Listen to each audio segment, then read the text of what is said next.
Good morning students of class 9th।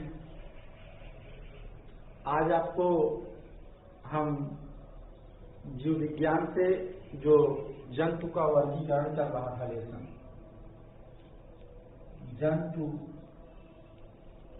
वर्गीकरण जो lesson चल रहा है, इस पाठ से आपका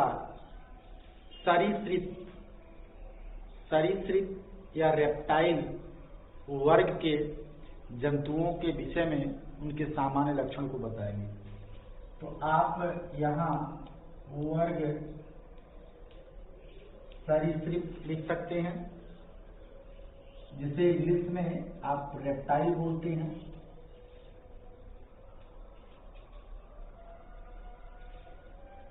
अब इसके आप हेडिंग डालेंगे सामान्य लक्षण। इसका अर्थ यह है कि आप इन लक्षणों के आधार पर यह बताएंगे कि इस वर्ग, अगर ये लक्षण इनमें पाए गए किसी जंतु में, तो वह किस वर्ग का होगा? सरीसृप वर्ग का होगा। तो सबसे पहले आप लोग यह जानिए कि सरीसृप कहने का अर्थ होता है आपका वह जंतु जो जमीन पर रेंगता हो। ये ऐसे प्रथम सत्य स्थलचर हैं, यह प्रथम सत्य स्थलचर है। इसके पूर्व आपने एम्फीबिया पढ़ा था, जो कंप्लीटली स्थलचर नहीं था, अर्थात वो कंप्लीटली स्तर पर नहीं रहता था लैंड पर।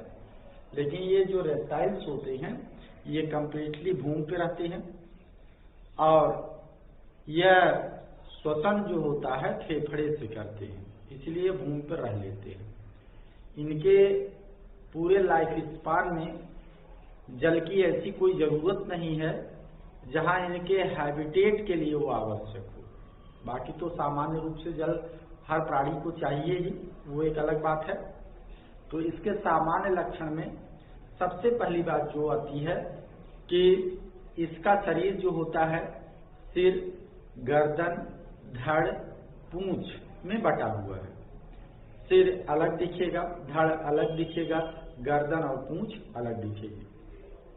त्वचा जो होती है सूखी होती है, शुष्क होती है और श्लेष्म रहित होती है। इसके पहले जो एम्फीबिया आप पढ़े थे तो त्वचा कैसी थी? श्लेष्म युक्त थी, चिपचिपी थी, फिसलने योग्य थी। लेकिन यहाँ यह श्लेष्म रहित है। अगली बात यह आती है कि इस पर जो कांटेदार सल्क पाए जाते हैं, त्वचा पर क्या है? कांटेदार सल्क का आवरण पाया जाता है, जो इसके बाह्य कंकाल का निर्माण करता है। कंकाल दो प्रकार के होते हैं, एक बाह्य कंकाल, एक अंतः कंकाल। तो कांटेदार सल्क के रूप में इसका बाह्य कंकाल बनता है, और जो इसमें अस्थियां पाई जाती हैं वह अंतः कंकाल बनाती हैं। अस्थियां माने बोन, हड्डियां, वह अंतः कंकाल बनाती हैं। श्वसन आपको पूर्व में भी बता दिए कि श्वसन के लिए फेफड़ा होता है, और जो श्वसन यहाँ पे है वह फेफड़े के रूप में पाया जाता है। फेफड़े से होता है क्योंकि यह क्या होते हैं?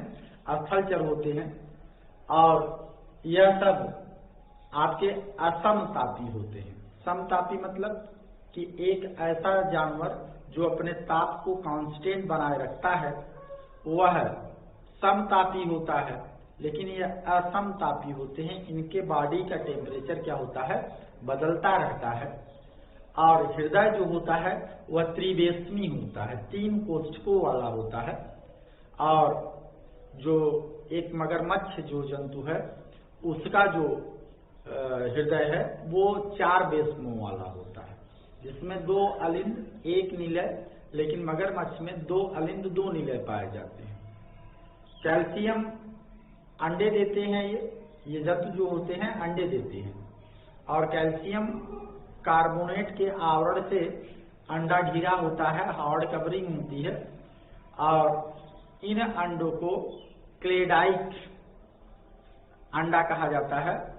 इनमें से जो ये क्लेडाइट अंडा होते हैं, अगर आप इनके उदाहरण के विषय में जानेंगे, सरीसृप वर्ग के जंतु कौन होते हैं।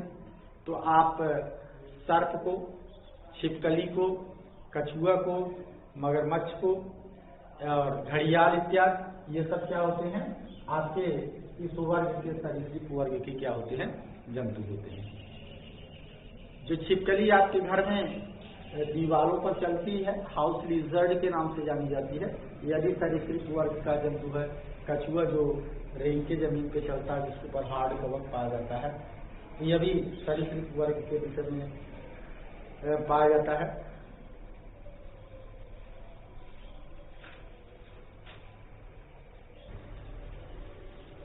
बेटा इसके बाद हम आपको दूसरे वर्ग के रूप में जो है पक्षी, जिसे आप एबीज के नाम से जानते हैं, उसके विषय में बताएंगे कि पक्षी के क्या लक्षण होते हैं। ये आप निश्चित तौर से बहुत सारे पक्षी देखते ही हैं। या सबसे पहली चीज तो पक्षी एक ऐसे जंतु हैं जो आसमान में उड़ सकते हैं, अर्थात इनका जो लिम्ब है, अगला लिम्ब है, अगला हाथ है, उसको आप कह लीजिए हाथी अगला होता है। तो अगले लिम्ब का रूपांतरण है पंख में, जिसके कारण ये उड़ने में क्या हो जाता है, ये सहायक होते हैं। और यह इनका शरीर जो होता है सिर, गर्दन, धड़ और पूंछ में विभाजित है। और पश्चात चलने, दौड़ने, कूदने, फुदकने या डाली को पकड़ने के लिए रूपांतरित है। शरीर पर पंख है, पूरा शरीर पंख से ढका हुआ है।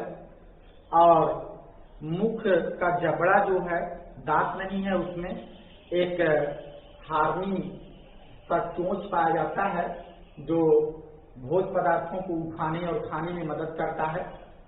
और नेत्र जो होते हैं वो सर के ऊपर नेत्र ऐसे पाए जाते हैं कि जो चारों तरफ देख सकते हैं। और इसको आप ऐसे नेत्र को स्क्लेरोटिक प्लेट इसमें पाए जाते हैं, जिसका वो चारों तरफ देखा जा सकता है उसके द्वारा। और इनमें जो हड्डियां हैं वो खोखली हैं, जिसके कारण खोखली होने से हड्डियां जो खोखली हैं तो उसमें आप देखेंगे वो उड़ने में उसकी मदद करती है, बॉडी का वेट हटा देती है। बाएं कर्ण का अभाव है, बाहर कान नहीं पाया जाता है। और इसके बाद अस्थियां हल्की भी हैं, हृदय 4 बेसनों वाला है। और ये आपके विषमतापी जीव होते हैं।